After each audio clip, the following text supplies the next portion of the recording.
کتاب میں حکومت کے قیام اور لاکھوں مہاجرین کی آبادکاری جیسے مسائل کا بھی تو ذکر ہے۔ آغا زویب خان ان دونوں کو آپس میں جوڑتے ہیں۔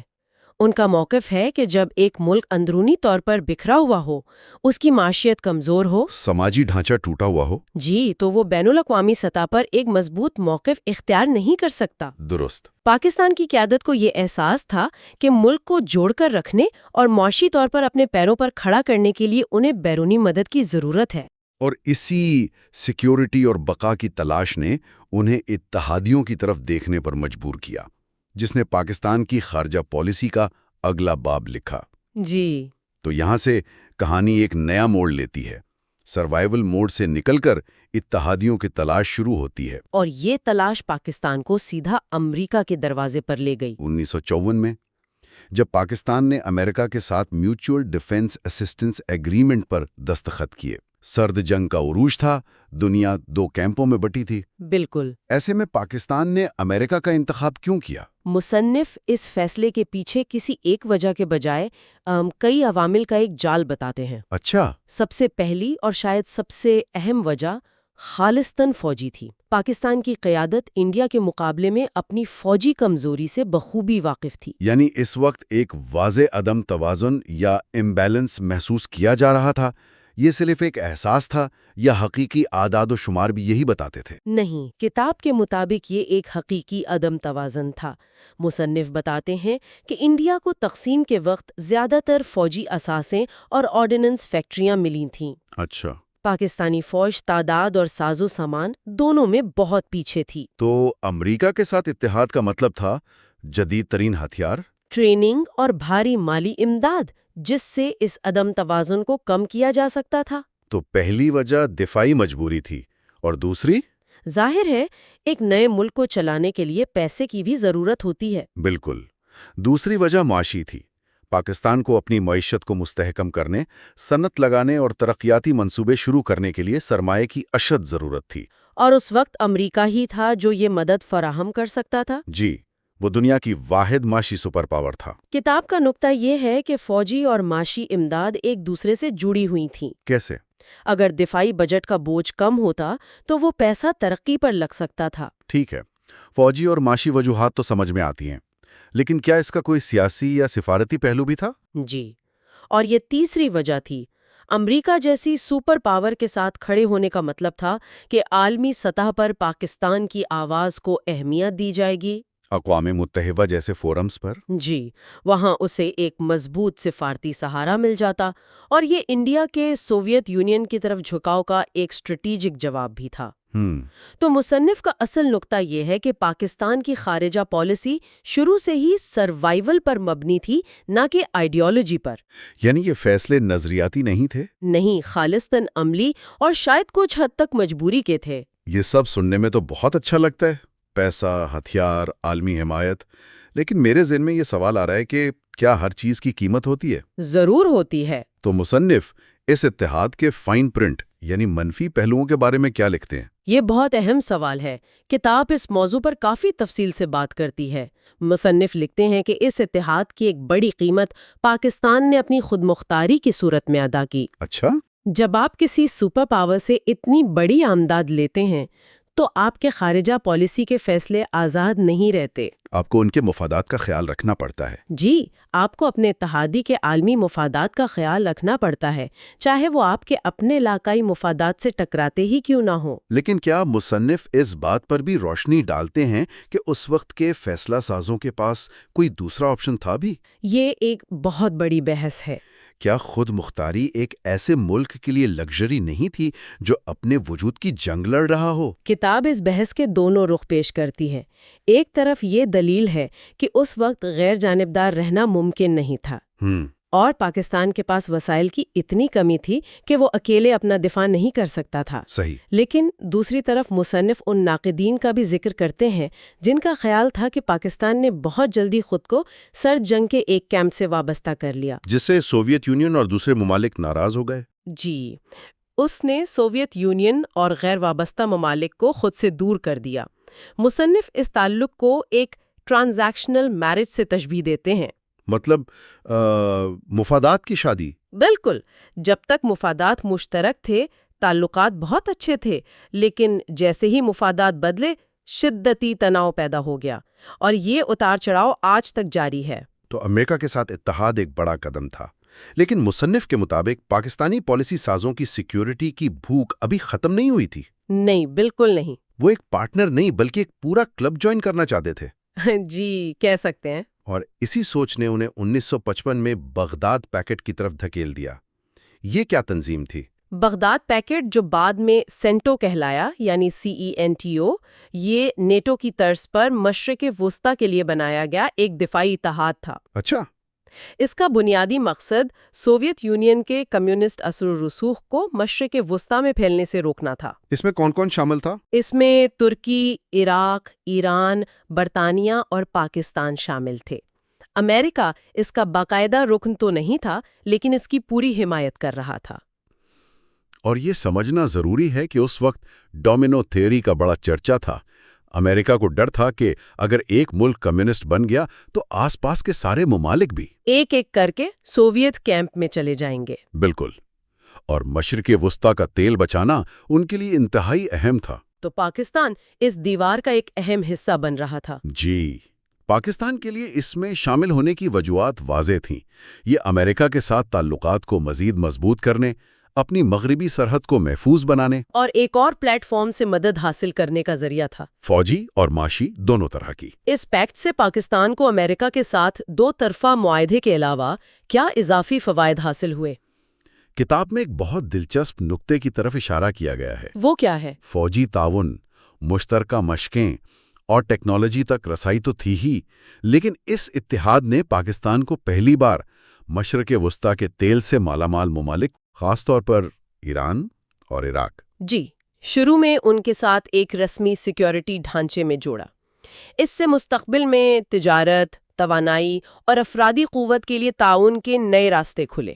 اچھا، یہ ایک لانگ ٹرم فائدہ تھا۔ جی، یہ ایک ایسا فائدہ تھا جس کے اثرات کئی دہائیوں تک رہے۔ لیکن کیا بغداد پیکٹ میں شامل ہونے سے پاکستان نے عرب دنیا، خاص طور پر مصر میں جمال عبد الناصر جیسے قوم پرست لیڈروں کو خود سے دور نہیں کر دیا؟ بالکل کر دیا۔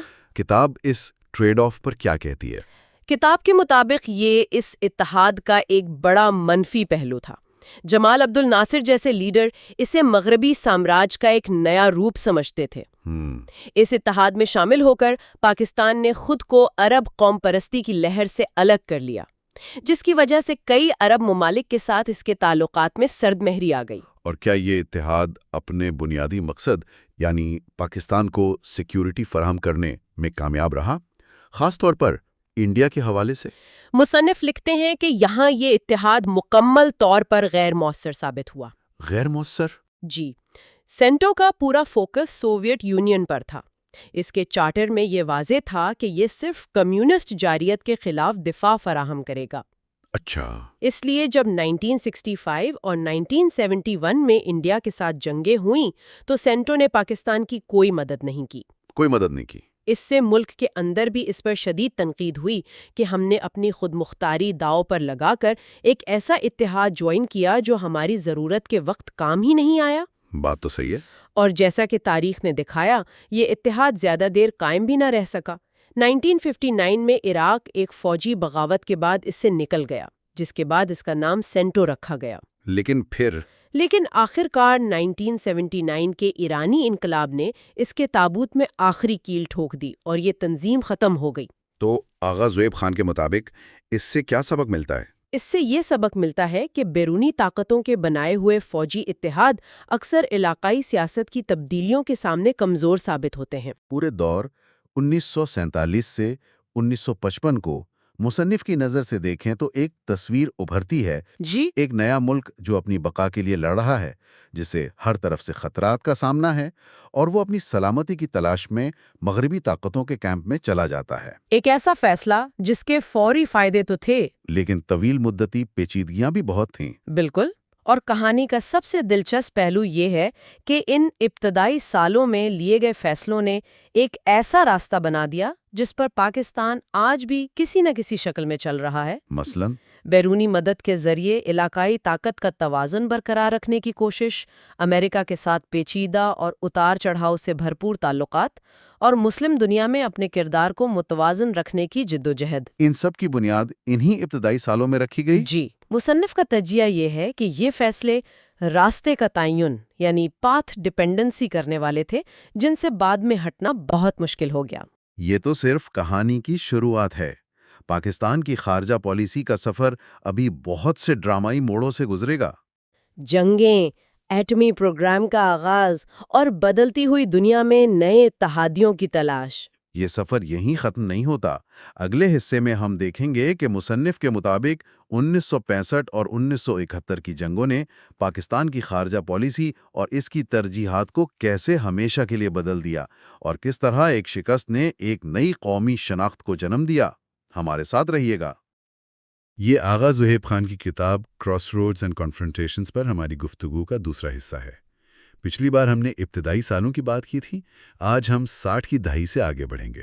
آج ہم دو بڑی جنگوں، پاکستان کی نیوکلیئر پروگرام کی شروعات اور افغان جنگ میں پاکستان کے کردار پر بات کریں گے، جس کے اثرات آج تک محسوس کیے جاتے ہیں۔ تو چلیں 1965 کی جنگ سے شروع کرتے ہیں۔ کتاب کے مطابق اس کی جڑیں تو کشمیر اور رن آف کچھ میں تھیں، لیکن ایک آپریشن جبرالٹر کا بھی ذکر ہے۔ یہ کیا تھا؟ جی، آپریشن جبرالٹر ایک بہت ہی ایمبیشس پلان تھا۔ اس کا بنیادی مقصد یہ تھا کہ پاکستان اپنے فوجی سادہ کپڑوں میں انڈیا کے زیر انتظام کشمیر میں بھیجے گا۔ اچھا۔ اور وہاں کی مقامی آبادی کو ساتھ ملا کر ایک بڑی بغاوت شروع کی جائے گی۔ لیکن مصنف کہتے ہیں کہ یہ ایک بہت بڑی غلط فہمی پر مبنی تھا۔ غلط فہمی کس طرح کی؟ پاکستانی منصوبہ سازوں کا خیال تھا کہ کشمیری عوام بس تیار بیٹھے ہیں اور ایک چنگاری کی ضرورت ہے، جو کہ ایک بہت بڑی انٹیلیجنس فیلئر ثابت ہوئی۔ بالکل۔ مصنف اسے ایک اسٹریٹجک مس کیلکولیشن کہتی ہیں۔ مقامی آبادی نے اس طرح ساتھ نہیں دیا جس کی توقع تھی، اور نتیجہ یہ نکلا کہ یہ خفیہ آپریشن ایک مکمل باقاعدہ جنگ میں بدل گیا۔ اور پھر صرف 6 سال بعد 1971 کی جنگ، اسے مصنف نے پاکستان کے لیے ایک نیشنل ٹراما کہا ہے۔ جی، اور اس کی وجوہات سرحد پر نہیں، ملک کے اندر تھیں، بہت گہری تھیں۔ سیاسی وجوہات؟ سیاسی بھی اور معاشی بھی۔ مغربی پاکستان کی طرف سے مشرقی پاکستان کا مسلسل استحصال ہو رہا تھا۔ بنگالی آبادی کو ان کا جائز سیاسی حق کبھی نہیں دیا گیا۔ اور پھر 1970 کے انتخابات ہوئے۔ جی، جب شیخ مجیب الرحمان کی عوامی لیگ نے واضح اکثریت حاصل کی تو انہیں اقتدار دینے سے انکار کر دیا گیا۔ اور اسی انکار نے علیحدگی کی تحریک کو ہوا دی۔ بالکل، اور جب وہاں حالات خراب ہوئے تو فوج نے مارچ 1971 میں آپریشن سرچ لائٹ شروع کیا۔ اس آپریشن کا نتیجہ ایک شدید انسانی بحران کی صورت میں نکلا۔ لاکھوں پناہ گزین انڈیا چلے گئے، اور اسی چیز نے انڈیا کو مداخلت کا جواز فراہم کیا۔ اور پھر دسمبر 1971 میں صرف 13 دن کی جنگ کے بعد، جی، 16 دسمبر کو ڈھاکہ میں پاکستانی افواج نے ہتھیار ڈال دیے۔ بنگلہ دیش ایک آزاد ملک بن گیا۔ یہ پاکستان کے لیے صرف ایک فوجی شکست نہیں تھی، یہ اس کی پوری قومی شناخت پر ایک سوال تھا۔ تو ان دو جنگوں نے پاکستان کی خارجہ پالیسی کو کیسے بدلا؟ مصنف کے مطابق اس کے 3 بڑے اثرات ہوئے۔ پہلا تو یہ کہ پاکستان کو احساس ہوا کہ اسے دفاع میں خود انحصار ہونا پڑے گا، کیونکہ امریکی امداد پر بھروسہ نہیں کیا جا سکتا تھا۔ بالکل، 1971 میں خاص طور پر یہ بات واضح ہو گئی۔ دوسرا، سفارتکاری کی اہمیت سمجھ آئی، اور تیسرا اور شاید سب سے اہم، 1971 کی شکست نے یہ احساس دلایا کہ قومی سلامتی صرف فوج سے نہیں ہوتی، اندرونی سیاسی استحکام اور معاشی ترقی بھی ضروری ہے۔ اور اسی سوچ نے نیوکلیئر پروگرام کی بنیاد رکھی۔ جی، مصنف کے مطابق اسی بے بسی اور عدم تحفظ کے احساس نے اس کی بنیاد رکھی۔ جنگ کے بعد 1972 میں شملہ معاہدہ ہوا۔ کتاب میں اس ملاقات کو بھٹو اور اندرا گاندھی کے درمیان ایک نفسیاتی جنگ بھی کہا گیا ہے۔ بالکل، ماحول بہت ٹینس تھا۔ ایک طرف بھٹو تھے جو ایک ہارے ہوئے ملک کی نمائندگی کر رہے تھے، اور ان پر 90,000 جنگی قیدیوں کو واپس لانے کا دباؤ بھی تھا۔ بہت زیادہ۔ دوسری طرف اندرا گاندھی تھیں جو ایک فاتح کے طور پر مذاکرات کر رہی تھیں۔ کتاب میں ذکر ہے کہ بھٹو کی باڈی لینگویج میں شکست کے باوجود زبردست اعتماد تھا۔ تو اس معاہدے کی سب سے اہم شک کیا تھی؟ جنگی قیدیوں کی واپسی تو ایک بڑی کامیابی تھی۔ وہ تو تھی، لیکن انڈیا کے لیے سب سے بڑی کامیابی بائی لیٹرلزم کی شک تھی۔ اچھا، اس کا کیا مطلب تھا؟ اس کا مطلب یہ تھا کہ پاکستان نے اصولاً مان لیا کہ کشمیر سمیت تمام مسائل کسی تیسرے فریق کے بغیر دو طرفہ بات چیت سے حل ہوں گے۔ یعنی اقوام متحدہ کا کردار ختم کر دیا گیا؟ جی، اس ایک شک نے کشمیر کے مسئلے کو ایک بین الاقوامی تنازع سے نکال کر ایک دو طرفہ معاملہ بنا دیا جو انڈیا ہمیشہ سے چاہتا تھا۔ تو اب ہم آتے ہیں اس موڑ پر جہاں سے پاکستان کی دفاعی حکمت عملی ہمیشہ کے لیے بدل گئی۔ 1974 میں انڈیا کا ایٹمی دھماکہ اسمائلنگ بدھا۔ جی، اور وہ دھماکہ پاکستان کے لیے ایک زلزلے کی طرح تھا۔ اس نے جنوبی ایشیا کا اسٹریٹجک بیلنس پوری طرح بدل دیا اور اسے ایک براہ راست خطرہ سمجھا گیا۔ بالکل، وزیر اعظم بھٹو نے فوری طور پر پاکستان کی نیوکلیئر پروگرام کو تیز کرنے کا فیصلہ کیا۔ ان کا وہ مشہور جملہ ہے کہ ہم گھاس کھا لیں گے لیکن ایٹم بم ضرور بنائیں گے۔ اور مصنف کہتے ہیں کہ یہ صرف ایک سیاسی نعرہ نہیں تھا۔ نہیں، یہ اس وقت کی قومی نفسیات کی عکاسی تھی۔ 1971 کا زخم اتنا گہرا تھا کہ لوگ قومی سلامتی کے لیے ہر قیمت چکانے کو تیار تھے۔ لیکن یہ سفر آسان تو نہیں ہوگا، عالمی دباؤ بھی تو ہوگا۔ بہت مشکل تھا۔ فوراً پابندیاں لگ گئیں، شدید سفارتی دباؤ آیا، خاص طور پر امریکہ کی طرف سے۔ لیکن اس پروگرام کو انتہائی خفیہ رکھا گیا۔ کتاب میں ڈاکٹر عبدالقدیر خان کے کردار کا بھی ذکر ہے، جنہوں نے یورینیم افزودگی کی ٹیکنالوجی میں کلیدی کردار ادا کیا۔ اور بالآخر مئی 1998 میں انڈیا کے دھماکوں کے جواب میں پاکستان نے بھی چاغی میں کامیاب دھماکے کر دیے۔ جی، اور اس نے خطے میں طاقت کا توازن یعنی بیلنس آف پاور دوبارہ بحال کر دیا۔ اس فیصلے نے پاکستان کو وہ چیز دی جسے کریڈیبل منیمم ڈیٹرنس کہتے ہیں نا؟ بالکل، یعنی اب پاکستان کے پاس ایک ایسی صلاحیت تھی جو انڈیا کو کسی بھی بڑی روایتی جنگ سے روک سکتی تھی۔ اب ہم 70 کی دہائی کے آخر میں آتے ہیں۔ دسمبر 1979 افغانستان پر سوویت یونین کا حملہ۔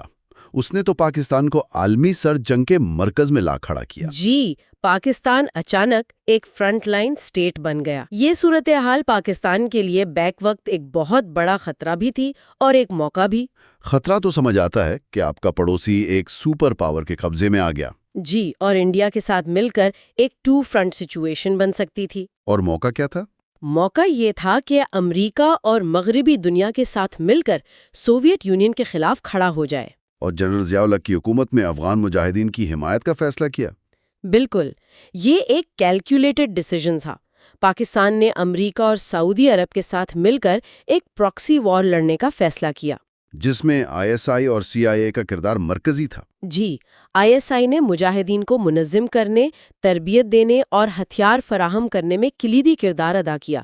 CIA فنڈز اور جدید ہتھیار فراہم کرتی تھی، جیسے کہ اسٹنگر میزائل، جس نے جنگ کا پاسا ہی پلٹ دیا۔ جی، کتاب میں اس کا ذکر ہے کہ اسٹنگر میزائل اس جنگ کے گیم چینجر ثابت ہوئے۔ اس سے پہلے تو سوویت ہیلی کاپٹرز کا کوئی توڑ نہیں تھا مجاہدین کے پاس۔ بالکل نہیں، لیکن اسٹنگر میزائلوں نے سوویت یونین کی فضائی برتری تقریباً ختم کر دی اور ان کا مورال بہت پست کیا۔ یہ ایک دلچسپ تضاد ہے۔ بین الاقوامی سطح پر جنرل ضیاء کو آزاد دنیا کا محافظ کہا جا رہا تھا، لیکن ملک کے اندر ان کا مارشل لا بہت سخت تھا۔ جی، مصنف نے اس نقطے کو اٹھایا ہے۔ مغرب نے، خاص طور پر امریکہ نے، اپنے سرد جنگ کے مقاصد کی خاطر ان تمام باتوں سے آنکھیں بند کر رکھی تھیں۔ ان کے لیے سوویت یونین کو ہرانا زیادہ اہم تھا۔ تو جب 1989 میں سوویت فوجیں واپس چلی گئیں، اس کے بعد کیا ہوا؟ افغانستان میں تو ایک خلا پیدا ہو گیا ہوگا۔ جی، ایک بہت بڑا پاور ویکیوم پیدا ہوا اور وہاں ایک تباہ کن خانہ جنگی شروع ہو گئی۔ اور یہیں سے اسٹریٹجک ڈیپتھ کا نظریہ سامنے آیا۔ بالکل، یہ نظریہ تھا کہ کابل میں ایک دوست حکومت ہونی چاہیے تاکہ انڈیا کے خلاف پاکستان کو ایک اسٹریٹجک گہرائی مل سکے، یعنی جنگ کی صورت میں افغان سرزمین کو استعمال کیا جا سکے۔ اچھا، یہ اس کے پیچھے فوجی حکمت عملی تھی۔ جی، اسی مقصد کے لیے پہلے حکمت یار اور پھر 90 کی دہائی میں طالبان کی حمایت کی گئی۔ تو اس پوری افغان جنگ کا طویل مدتی اثر کیا پڑا پاکستان پر؟ اس کے اثرات بہت گہرے اور طویل مدتی تھے۔ مصنف کا کہنا ہے کہ پاکستان نے اس کی بہت بڑی قیمت چکائی، جیسے کہ لاکھوں افغان مہاجرین کی آمد، دوسرا ہتھیاروں کا پھیلاؤ جسے کلیشنکوف کلچر کہا جاتا ہے، اور تیسرا پاکستان کے اپنے قبائلی علاقوں میں مذہبی عسکریت پسندی کا فروغ۔ یہ وہ چیلنجز ہیں جن کا سامنا پاکستان آج تک کر رہا ہے۔ تو انڈیا سے جنگوں سے لے کر ایٹمی طاقت بننے اور پھر افغان جنگ تک، یہ 20-25 سال پاکستان کی خارجہ پالیسی کے لیے سب سے زیادہ فیصلہ کن تھے۔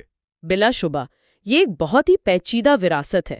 اس دور کے فیصلوں نے جہاں پاکستان کو اسٹریٹجک فائدے دیے، وہیں طویل مدتی اندرونی مسائل بھی پیدا کیے۔ یہ سفر یہیں ختم نہیں ہوتا۔ اگلے حصے میں ہم دیکھیں گے کہ 90 کے دہائی کی سیاسی ہلچل، کورگل کی جنگ اور پھر 9/11 کے بعد پاکستان کی خارجہ پالیسی نے کیا نیا موڑ لیا اور اسے کن نئے چیلنجز کا سامنا کرنا پڑا۔ تو ہم آغا زہیب خان کی کتاب کراس روڈز اینڈ کانفرنٹیشنز پر اپنی گفتگو کے آخری حصے میں ہیں۔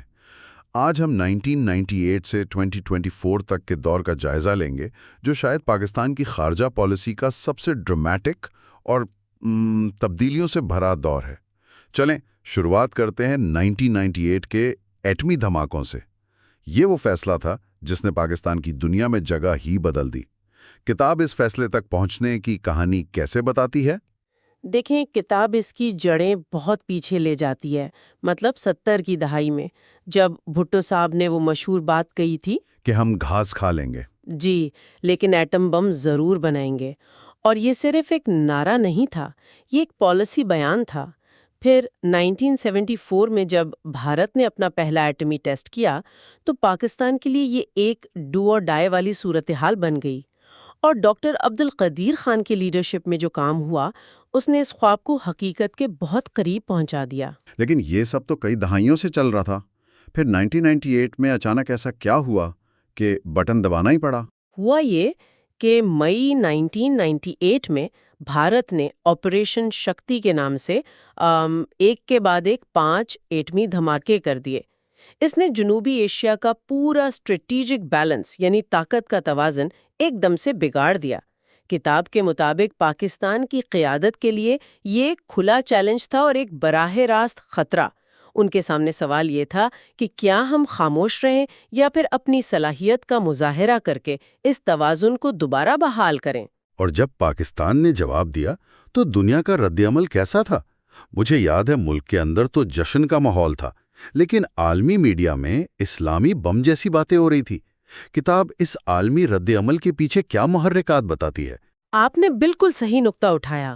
ملک کے اندر تو یہ قومی فخر کا لمحہ تھا، لیکن عالمی سطح پر ایک طوفان کھڑا ہو گیا۔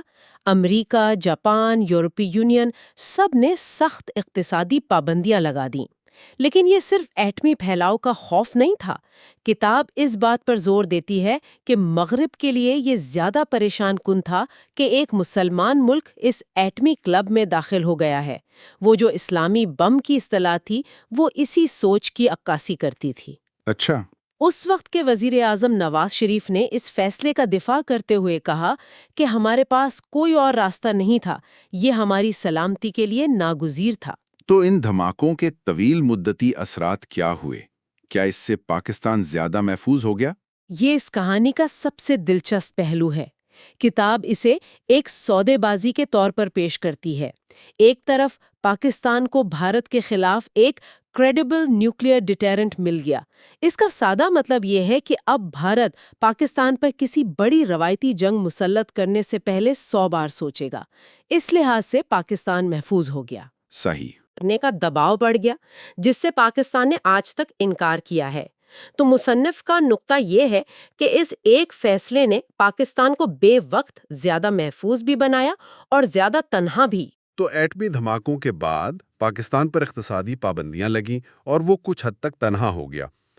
اس پس منظر میں جب 9/11 ہوا تو کیا یہ پاکستان کے لیے ایک مجبوری تھی یا عالمی تنہائی سے نکلنے کا ایک موقع بھی تھا؟ یہ ایک زبردست سوال ہے۔ کتاب کے مطابق یہ دونوں چیزیں تھیں۔ 9/11 کے بعد جب امریکہ نے وار آن ٹیرر کا اعلان کیا اور پاکستان سے کہا کہ you are either with us or against اس، تو صدر پرویز مشرف کے پاس واقعی بہت محدود آپشنز تھے۔ انکار کا مطلب تھا عالمی تنہائی، مزید پابندیاں، تو اس لحاظ سے یہ ایک مجبوری تھی۔ لیکن دوسری طرف یہ پابندیوں سے نکلنے، امریکہ سے دوبارہ تعلقات بنانے اور عالمی سٹیج پر اپنی اہمیت دوبارہ منوانے کا ایک موقع بھی تھا۔ مشرف نے اس موقع کو استعمال کرنے کا فیصلہ کیا۔ لیکن کتاب میں کیا اس دوسرے راستے پر بھی کوئی بحث ہے؟ یعنی اگر پاکستان انکار کر دیتا تو کیا واقعی امریکہ بمباری کر کے پتھر کے دور میں پہنچا دیتا جیسا کہ کہا جاتا ہے؟ کتاب اس بحث کو بھی چھیڑتی ہے۔ مصنف لکھتے ہیں کہ پتھر کے دور والی بات شاید ایک مبالغہ آرائی تھی، لیکن امریکی دباؤ بہت شدید اور حقیقی تھا۔ انکار کی صورت میں پاکستان کو سفارتی اور معاشی طور پر بالکل الگ تھلگ کر دیا جاتا، لیکن اس فیصلے کی جو قیمت پاکستان نے اندرونی طور پر ادا کی وہ بہت زیادہ تھی۔ انتہا پسند گروہوں نے ریاست کو مغرب کا اتحادی سمجھ کر اسی کے خلاف جنگ شروع کر دی۔ ملک کے اندر دہشت گردی کا ایک ایسا دور شروع ہوا جس سے ہم آج تک پوری طرح نہیں نکل پائے۔ اور بین الاقوامی سطح پر اس فیصلے کے کیا نتائج نکلے؟ عالمی سطح پر تصویر ملی جلی رہی۔ ایک طرف تو پاکستان کی اسٹریٹجک اہمیت آسمان پر پہنچ گئی۔ امریکہ سے اربوں ڈالر کی فوجی اور اقتصادی امداد ملی، قرضے معاف ہوئے، پابندیاں اٹھا لی گئیں، پاکستان ایک میجر نان نیٹو الائے بن گیا۔ صحیح۔ لیکن اس کے ساتھ ہی مسلم دنیا میں پاکستان کی ساکھ کو نقصان پہنچا اور افغانستان کے ساتھ تعلقات ہمیشہ کے لیے پیچیدہ ہو گئے، اور سب سے بڑا چیلنج چین کے ساتھ تعلقات میں توازن رکھنا تھا، جو خطے میں بڑھتی ہوئی امریکی موجودگی کو شک کی نگاہ سے دیکھ رہا تھا۔ تو ایک دہائی تک پاکستان کی خارجہ پالیسی تقریباً مکمل طور پر سیکیورٹی کے گرد گھومتی رہی، لیکن 2008 کی جمہوری تبدیلی کے بعد کیا معیشت کو خارجہ پالیسی کا مرکز بنانے کی کوئی کوشش ہوئی؟ بالکل، کتاب کے مطابق یہ ایک اہم شفٹ تھا۔ پرویز مشرف کے استعفے کے بعد جب پاکستان پیپلز پارٹی کی حکومت آئی تو اس نے خارجہ پالیسی میں اقتصادی سفارتکاری یعنی اکنامک ڈپلومیسی پر زور دینا شروع کیا۔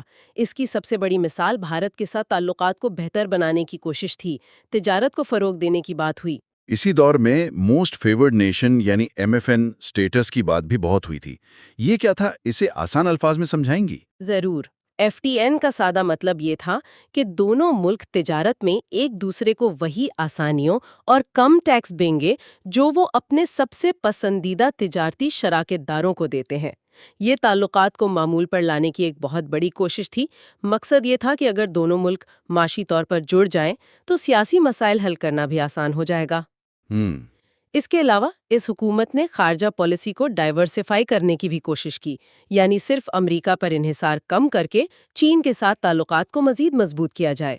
یہ بات تو بہت حیران کن ہے کہ سی پیک پر اتفاق 2013 میں پیپلز پارٹی کے دور میں ہوا، جبکہ اس کا زیادہ تر کریڈٹ اگلی حکومت کو دیا جاتا ہے۔ جی، کتاب واضح کرتی ہے کہ سی پیک کا بنیادی معاہدہ 2013 میں آصف علی زرداری کے دورہ چین کے دوران طے پایا تھا۔